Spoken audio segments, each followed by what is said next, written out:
Ok. Como que o senhor enxergou a reação do meio jurídico ao posicionamento do Supremo sobre a questão da prisão em segunda instância? Eu sempre tive comigo que não era necessário aguardar o recurso especial junto ao Superior de Justiça, nem o extraordinário junto ao Supremo Tribunal Federal. Aliás, há 2 anos atrás eu levei esse tema ao plenário do Supremo Tribunal Federal, num caso relativo a Luiz Estevão, que foi condenado e estava já com mais de 26 recursos só no âmbito do Superior Tribunal de Justiça.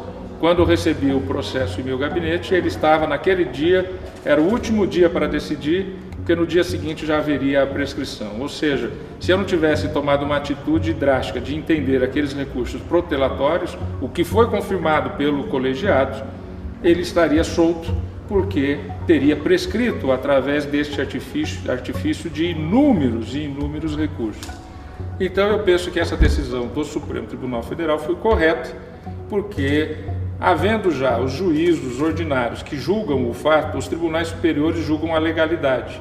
Ele não julga se o fato ocorreu ou se o fato não ocorreu, ele julga a legalidade. A não ser naqueles casos em que originariamente o Supremo tem que julgar, que são os casos chamados de autoridades com foro de prerrogativa de função, como os parlamentares e os ministros.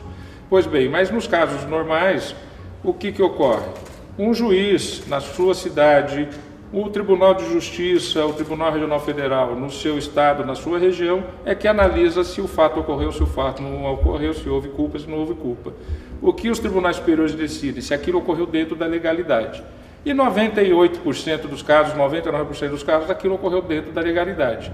Então, a execução imediata não vai impedir, por exemplo, ainda a análise dos habeas corpus, que nós julgamos sempre no Supremo Tribunal Federal, depois de já passar pela instância do Superior de Justiça, depois de já passar por um tribunal local e de um juiz de primeira instância.